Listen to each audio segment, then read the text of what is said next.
자, 오늘 아침 우리 하나님의 말씀으로 함께 나아갈게요. 전쟁에 나아가는 기도 시편 20편 1절부터 3절. 오늘 본문을 시편 20편 1절로부터 3절까지 말씀으로 본문을 잡았습니다만, 오늘 아침에 우리가 함께 나눌 말씀은 사실상 시편 20편이라는 시가 어떤 내용을 가진 시인가 하는 시편 20편의 개요를 우리가 함께 나누도록 하겠습니다. 시편 20편은 이 말씀의 제목이 이야기하는 것처럼 전쟁에 나아가는 기도입니다. 전쟁에 나아가는, 전쟁터에 나아가면서 이 전쟁을 승리로 이끌어 주시기를 구하는 그런 기도라고 말할 수 있겠어요.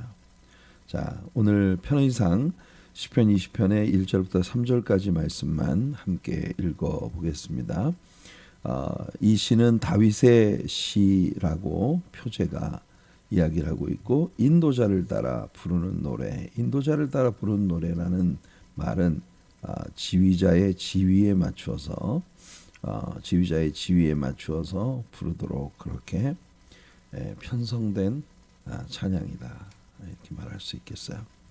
자, 환난 날에 여호와께서 내게 응답하시고 야곱의 하나님의 이름이 너를 높이 드시며 성소에서 너를 도와주시고 시온에서 너를 붙드시며 내 모든 소재를 기억하시며 내 번제를 받아주시기를 원하노라. 셀라.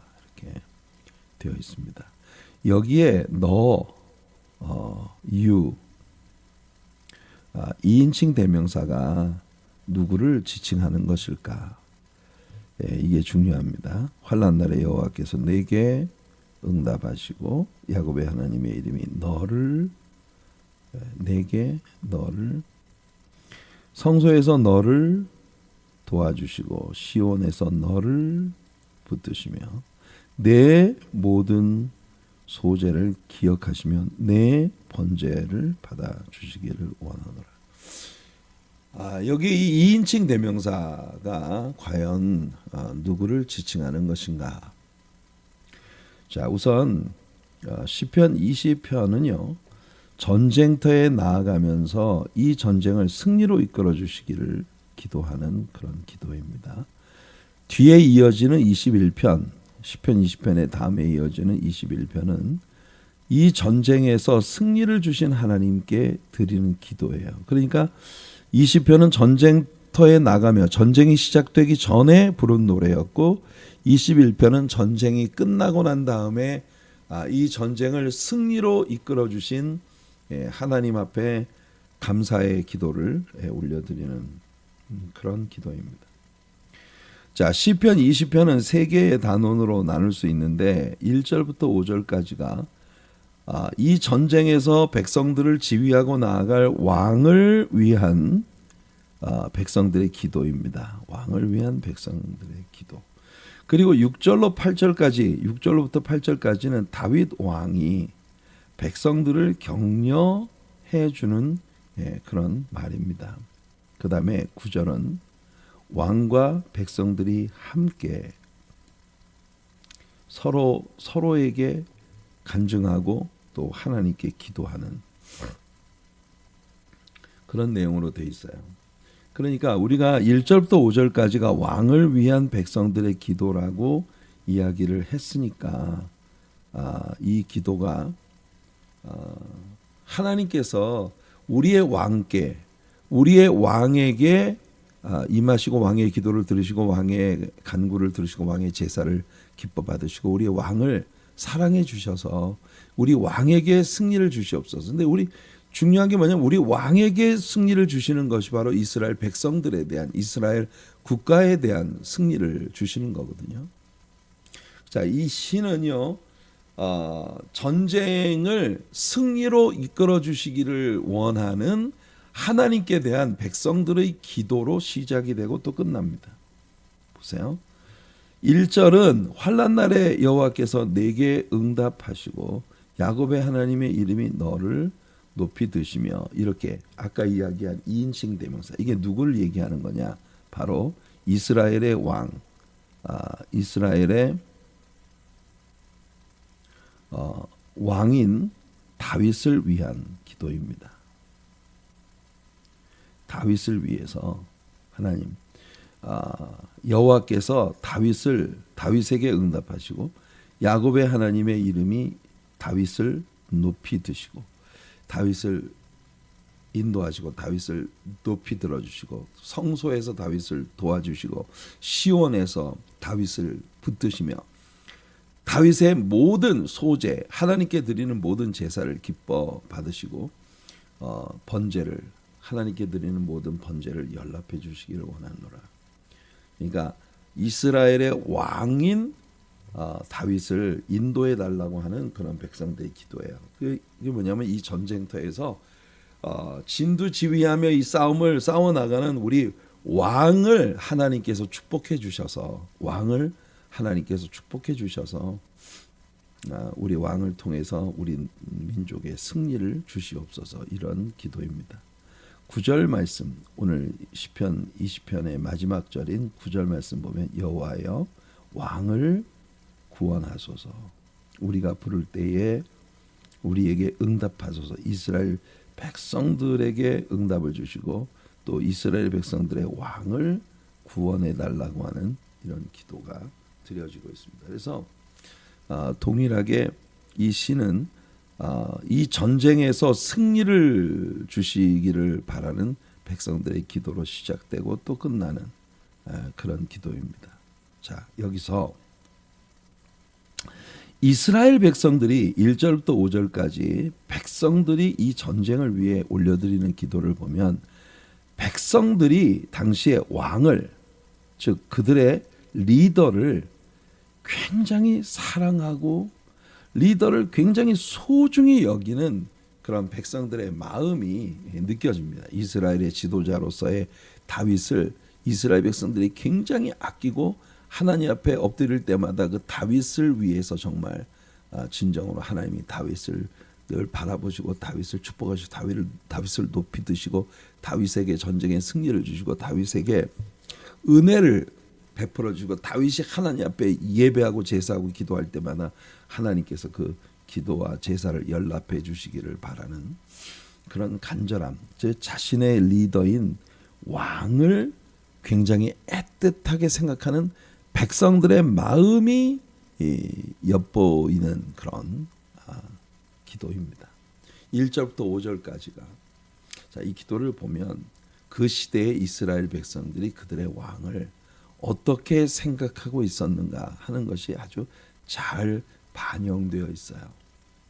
여러분 예레미야 애가 4장 20절을 보면요. 우리의 콧김 이 콧김이라고 하는 말이 the breath of our nostrils 그러니까 breath 내 코에 우리의 코에 코로 숨을 쉬는 그 호흡을 말하는 호흡. 여기 우리의 콧김이라고 하는 것은 우리의 호흡이다. 호흡. 여러분 사람이 생존하는 데 있어서 이 호흡이 얼마나 중요합니까? 호흡은 곧 생명이에요. 호흡은 곧 생명이에요. 호흡이 끊어지면 생명이 끝나는 거예요. 그런데 이스라엘 백성들이 그들의 왕을 어떻게 생각하면 그들의 코에 숨쉬고 있는 그 호흡 왕을 그 이스라엘의 왕을 자기들이 숨쉬는 호흡과 같이 중요한 존재로 여기고 있었다는 겁니다. The breath of our nostrils 우리의 코로 숨쉬는 그 숨결처럼 그러니까 우리의 왕은 우리의 숨결입니다. 그러니까 이게 뭐냐 왕을 자신들의 생명으로 여겼다. 왕이 죽는 건 우리가 생명을 잃는 것이다. 왕을 잃는 것은 우리가 생명을 잃는 것이다. 이런 사고를 그들이 가지고 있었다는 겁니다. 우리의 콧김 곧 여호와께서 기름 부으신 자 우리의 콧김 equals 여호와께서 기름 부으신 자 즉 왕으로 세워주신 이스라엘의 왕은 바로 이스라엘 백성들이 자신의 코로 호흡하는 이 숨결처럼 그렇게 생명으로 여겼다. 그 여호와께서 기름 부으신 자가 그들의 함정에 빠졌으며 우리가 그를 가리키며 전에 이르기를 우리가 그의 그늘 아래에서 이방인들 중에 살겠다 하던 자로다. 그러니까 우리가 이방인들 가운데 끌려가 살더라도 우리 왕의 그늘 아래에서 살겠다. 그게 이스라엘의 기름 부으신 왕에 대한 이스라엘 사람들의 사고예요. 이방인들에게 끌려가 이방인들 아래 산다 하더라도 그분의 그늘 아래 우리가 있다면 우리는 안전하고 평안할 것이다. 그 다음에 사무엘하 21장 17절을 보면 스루야의 아들 아비새가 다윗을 도와 그 블레셋 사람들을 쳐 죽이니 그때 다윗의 추종자들이 그에게 맹세하여 이르되, 자, 이 전쟁에서 말이에요. 스루야의 아들 아비새, 여러분이 아비새와 요압 장군은 다윗이 아주 젊은 날 그 산중과 암별에 유리하던 때부터 다윗 곁에서 충성을 다하던 그런 그 백전노장이에요. 근데 한 번은 전쟁이 양쪽에서 터져서 다윗이 군사들의 일부를 이끌고 한쪽 전쟁터에 가고 또 다른 쪽이 아비새가 이끄는 그런 그 군대, 요압 장군과 아비새가 이끄는 그 군대가 또 다른 쪽에서 전쟁을 합니다. 그런데 이 아비새가 이끄는 전쟁터의 전쟁은 굉장히 승리로 기울어 가고 있는 반면에 다윗이 이끌고 나간 군대는 그 전쟁에서 굉장히 아주 쓰라린 그 압박을 받고 있었어요. 굉장히 전쟁터에서 몰려서 어쩌면 패배를 직감할 수 있는 그런 아주 위기에까지 몰리게 되었습니다. 근데 때마침 저쪽 편 반대편 전쟁을 승리로 끝낸 아비새 장군이 이 군사들을 전부 이끌고 다윗에게로 와서 정말 전세가 기울어가고 있었던 다윗을 도와서 이 전쟁을 승리로 마치게 됩니다. 그래서 스루야의 아들 아비새가 다윗을 도와 다윗이 지금 패배로 기울어져 가고 있었던 다윗 사이드의 그 군대를 도와서 블레셋 사람들을 쳐 죽이니 그때 다윗의 추종자들이 그에게 맹세하여 이르되, 하마터면 다윗이 이 전쟁에서 죽을 뻔한 거예요. 아비새가 빨리 전쟁을 끝내고 돌아와서 돕지 않았다면 다윗이 이 전쟁에서 죽음을 당했을 것이 틀림없어 보이는. 자, 그때 이제 이스라엘 사람들이 정신이 번쩍 나서 하는 말이, 왕은 다시 우리와 함께 전장에 나가지 마옵소서. 왕은 다시 우리와 함께 전장에 나가지 마옵소서. 왕이 전쟁터에 직접 나가는 건 우리 이스라엘 국가의 안전에 아주 절대적으로 상관되어지는 그런 일이라 왕은 전쟁에 나가지 마시고 궁궐에 계시옵소서, 그런 말입니다. 그러면서 이 이스라엘 사람들이 하는 말이, 이스라엘의 등불이 꺼지지 말게 하옵소서. 여기서는 다윗을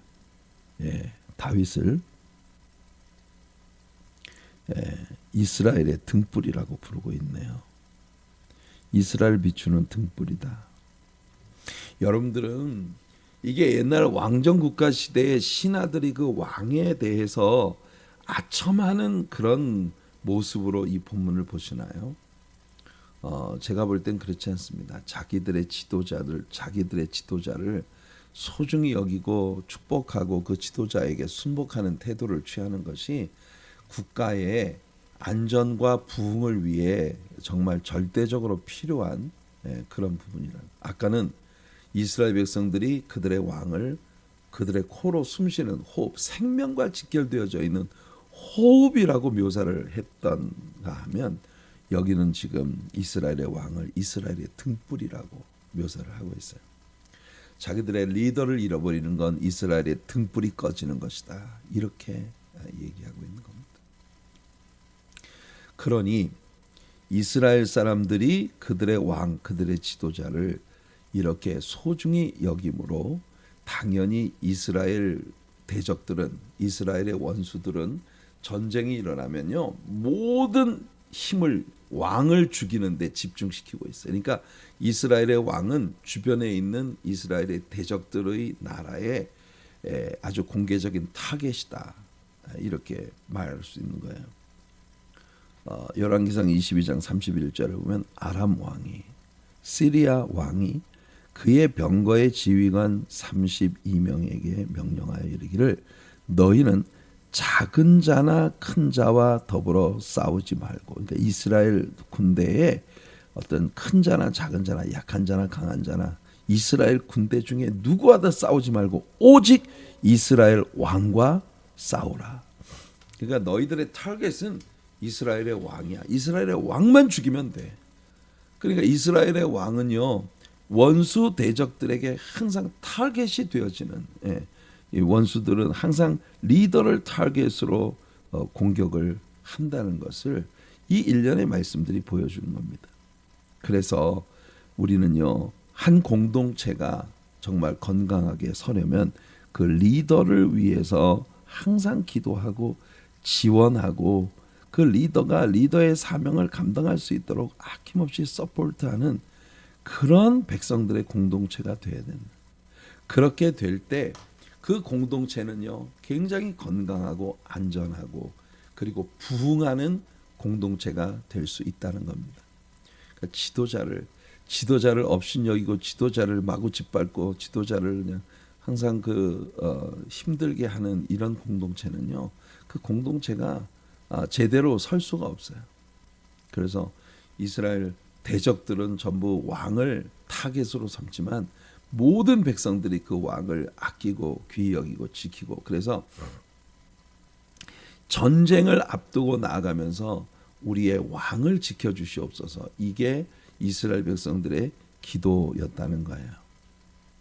자, 이 기도를 보면은 하나님께서 이스라엘 나라에 승리를 주시기 위해 그들의 원수 되어진 주변에 있는 그 다른 나라에 대하여 하나님께서 아주 강력한 힘을 행사하셔서 다른 나라들을 무찔러 주기를 기도하는 그 이스라엘 사람들의 기도를 보는데, 우리는 특히 시편 가운데에서 이렇게 이스라엘을 공격해 오는 대적들에 대한 이스라엘 백성들의 기도를 보는데요. 여러분, 다윗은 전쟁의 사람이었거든요. 그런데 다윗이 지은 시들 가운데 아주 잔인한 전쟁의 모습들, 이스라엘의 대적으로 왔던 자들이 전부 하나님에 의해서 아주 죽임을 당하고 패배를 경험하게 되는 그런 아주 잔인한 그런 모습들이 되게 그래피컬리 묘사가 되고 있는 그런 내용들을 볼 수 있는데, 이런 것을 많은 사람들이 아주 불편한 마음으로 바라보고 있습니다. 왜 그러냐면 하나님은 왜 이스라엘 백성들만 그렇게 생각하시고 이스라엘 백성들만 도우시는 편견을 갖고 계시냐, 왜 하나님이 이스라엘 편에만 계시냐, 이렇게. 그리고 전쟁을 하면 이스라엘이 무조건 이겨야 해, 이스라엘이 무조건 이겨야 되는 것이 하늘나라의 법이야, 하나님은 불공평하지 않느냐. 그리고 그 원수 대적들이 하나님의 개입에 의해서 멸망을 당하는 모습이 아주 잔인하게 묘사되고 있다는 것을 생각해 볼 때 이런 부분들이 불편함으로 느껴지는 사람들이 있다는 거예요. 하지만 여러분, 우리가 성경을 공부하면서 배웁니다. 다윗은 있잖아요. 정복의 야욕을 가지고 주변에 있는 나라를 정복하겠다는 그 야욕을 가지고 전쟁을 일으키는 그런 일을 하는 사람이 아니었다는 겁니다. 여러분, 이 다윗이 연루되어졌던 전쟁 중에 다윗이 자기 욕심을 채우기 위해서 주변에 있는 대적들을 먼저 공격을 한 그런 유의 전쟁은 일체 없었다는 겁니다. 항상 다윗이 전쟁터에 나가면 그거는요 대적들이 다윗을 공격해 온, 그래서 다윗은 그걸 막으러 나가는 겁니다. 다윗이 정복의 욕구를 가지고 그냥 주변에 있는 이방 나라들을 함부로 공격하고 그런 사람이 아니었다는 거예요. 다윗이 연루된 전쟁은 전부 방어를 위한 전쟁들이었을 뿐입니다. 자, 사무엘상 17장을 보면 여호와의 구원하심이 칼과 창에 있지 아니함을 이 무리에게 알게 하리라. 전쟁은 여호와께 속한 것인즉 그가 너희를 우리 손에 넘기시리라. 전쟁은 여호와께 속했다. 다윗이 여러분 그 어린 소년으로서 이 골리앗과 맞닥뜨려 싸우러 나가면서 여호와의 구원하심이 칼과 창에 있지 아니함을 이 무리에게 알게 하리라. 전쟁은 여호와께 속한 것인즉. 그러니까 다윗은요 어린 시절부터 모든 전쟁은 다 여호와께 달려 있다라고 하는 확신을 가지고 있었어요. 사무엘상 25장 28절을 보면 나발의 아내, 여러분 나발 아시죠? 이 나발이라는 말은 바보라는 뜻입니다. 바보. 이름이 바보예요. 근데 나발이라는 사람의 아내 아비가일. 아비가일은 아주 아름답고 그 정말 매력적인 그런 여인이에요. 그 아비가일이 다윗 왕에게 와서 다윗이 이 나발이 다윗을 따르는 소년 병사들에 대해서 아주 인색하게 하고 거기다가 막 아주 굉장히 다윗을 모욕하는 그런 막 발언들을 했어요. 그래서 다윗이 가서 이 나발을 죽여버리겠다고 작정을 했습니다. 그때 아비가일이 다윗에게 쫓아와서 다윗에게 조언을 하고 있는 거예요. 주의 여종의 허물을 용서하여 주옵소서. 여호와께서 반드시 내 주를 위하여 든든한 집을 세우시리니. 자, 여러분 여호와께서 반드시 내 주, 여기서 내 주라고 하는 건 다윗을 말하는 겁니다. 아비가일은 말하기를 다윗을 위해서 든든한 집을 세우시리니. 이거는 마치 그 사무엘하 7장에 나오는 사무엘하 7장에 나오는 그런 그 소위 더 데이비딕 커버넌트, 다윗의 언약.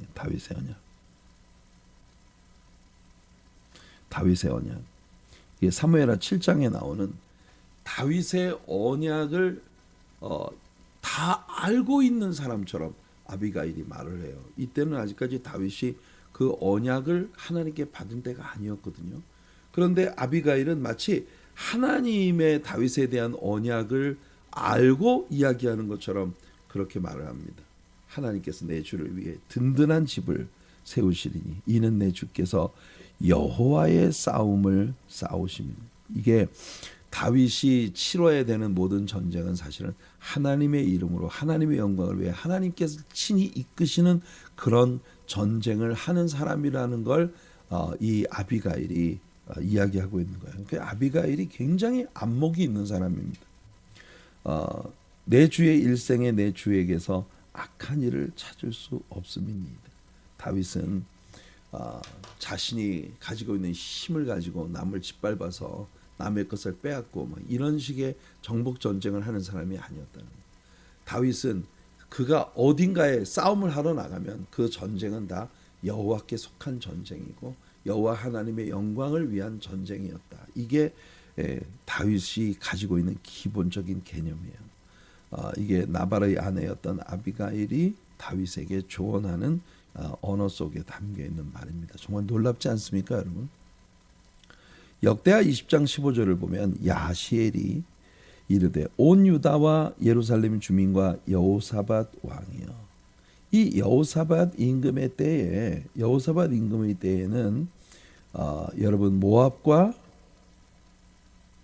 암몬 그리고 세일 산지족 게릴라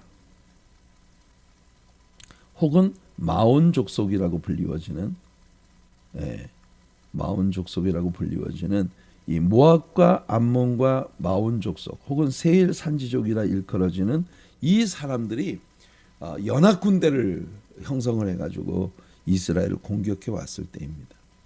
여호사밧은 자신이 왕위에 오르자마자 성경을 가르치는 교사들을 온 이스라엘의 행정구역마다 보내서 이스라엘 백성들에게 하나님의 말씀을 가르치고 하나님께로 돌아오도록 촉구했던 그런 일로 그의 왕정 통치를 시작한 사람이에요. 하나님이 굉장히 기뻐하시던 그런 왕이었는데 여호사밧은 가만히 있는데 모압과 암몬과 세일 산지족이 연합군대를 형성을 하고 전쟁을 일으킨 거예요. 그때 여호사밧 임금이 이스라엘 백성들 앞에서 하나님께 기도했습니다. 그때 하나님께서 야시엘이라고 하는 선지자를 보내셔서 이 야시엘이라는 선지자를 통하여 여호사밧 왕에게 그리고 이스라엘 백성들에게 선포한 말씀이 여호와께서 이같이 너희에게 말씀하시기를 너희는 이 큰 무리로 말미암아 두려워하거나 놀라지 말라. 이 전쟁은 너희에게 속한 것이 아니요 하나님께 속한 것이니라. 이 전쟁은 여호와께 속한 것이다. 이게 다윗이 전쟁은 여호와께 속한 것인즉 골리앗과 싸우러 나가면서 선언했던 그 선언과 똑같은 말씀을 하나님이 야시엘이라는 선지자를 여호사밧 임금에게 보내셔서 말씀하신 거예요.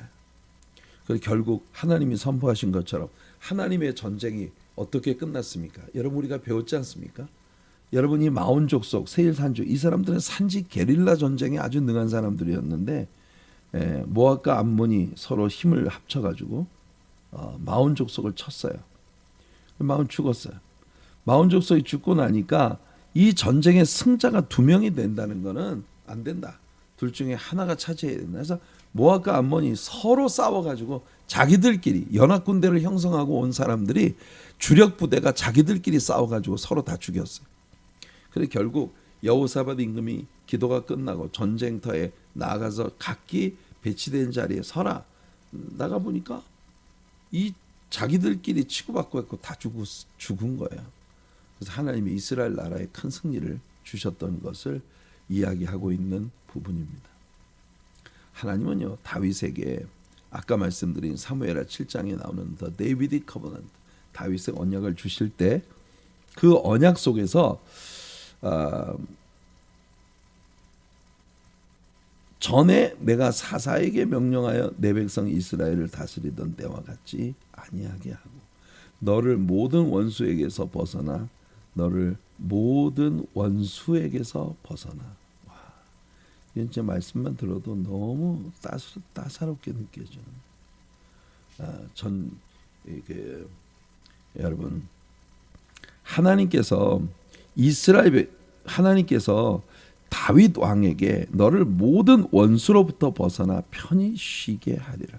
여호와가 또 내게 이르노니 여호와가 너를 위하여 집을 세워주겠다. 아까 아비가일이 말했던 것이 바로 이 말씀이거든요. 하나님이 다윗을 위해서 다윗 왕가를 세워주시겠다. 네, 하나님께서 사사들이 치리하던 때와는 달리 너와 너의 후손들이 통치하는 나라는 너를 모든 원수에게서 벗어나 편히 쉬게 해주겠다. 하나님이 다윗에게 항상 승리를 주겠다는 약속이 있었어요. 이런 면에서 생각해 볼 때에 여러분 항상 전쟁에서 승리하겠다는 약속을 받은 다윗은 주 예수 그리스도의 모형이다. 모형, 타입, 모형이에요. 모형. 예수 그리스도의 형상을 우리에게 보여주는 그런 인물이었다는 겁니다. 여호수아 5장 14절로 15절 여호수아가 여리고와의 전쟁을 앞두고 긴장해서 그들의 캠프 앞에 나와 서 있었을 때 여호와의 사자가 여호수아 앞에 다가왔습니다. 그가 이르되 너는 이 편이냐 저 편이냐 이 여호수아가 물었어요. 그랬더니 여호와의 사자 The angel of the Lord. 우리가 성경에서 The angel of the Lord 여호와의 천사라고 그렇게 표현되고 있는 부분이 많은 경우에 pre-incarnated Christ 화육하기 이전에 그리스도의 현현이었다라고 하는 걸 얘기했거든요. 그래서 나는 여호와의 군대의 대장으로 지금 왔느니라. 그러니까 예수님이에요. 예수님이 여호와의 군대의 대장으로서 이 전쟁에 개입하기 위해 여호수아를 찾아오셨다는 겁니다. 여호수아가 얼굴을 땅에 대고 엎드려 절하고 그에게 이르되 내 주여 종에게 무슨 말씀을 하려 하시나이까. 여호와의 군대 대장이 예수님이 여호수아에게 이르되 내 발에서 신을 벗으라 내가 선 곳은 거룩하니라 하니 여호수아가 그대로 행하니라. 이 여호수아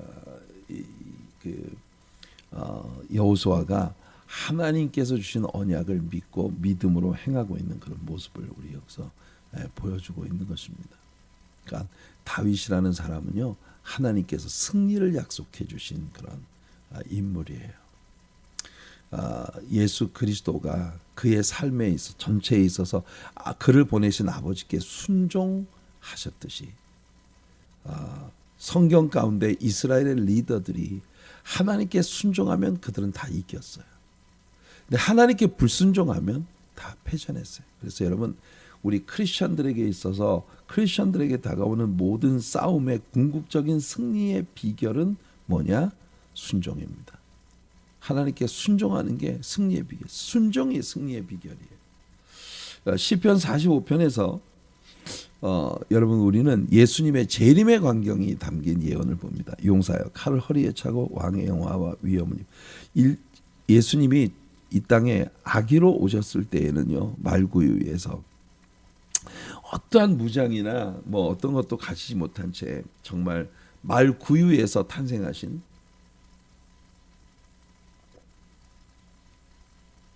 아주 가난하고 겸손하고 낮은 모습의 예수님을 우리는 봅니다. 그러니까 여러분 다윗은 그런 면에서 생각할 때 예수 그리스도의 그림자였다. 모형이었다. 왕은 진리와 온유와 공의를 위하여 왕의 위엄을 세우시고 병거에 오르소서. 왕의 오른손이 왕에게 놀라운 일을 가르치리이다. 왕의 화살은 날카로워 왕의 원수의 염통을 뚫으니 염통이라고 하는 건 심장이에요. 심장. heart. 심장입니다. 심장을 뚫으니 만민이 왕의 앞에 엎드러지는도다. 이게 재림하시는 예수님의 그러니까 이 땅에 초림하실 때 예수님은 말구유 위에서 아주 낮은 자리에 탄생하셨지만 재림하시는 예수님은 칼을 허리에 차고 심판의 주님으로서 이 땅에 임하시는 분이시다라고 하는 걸 우리 여기서 봅니다. 그래서 하나님이여 주의 보좌는 영원하며 주의 나라의 규는 공평한 규이다. 주의 보좌 이게 다윗의 보좌예요. 주의 나라의 규 7위자의 지팡이를 말하죠. 공평한 규이니이다. 왕은 정의를 사랑하고 악을 미워하시니 그러므로 하나님 곧 왕의 하나님이 즐거움의 기름을 왕에게 부어 왕의 동료보다 뛰어나게 하셨나이다.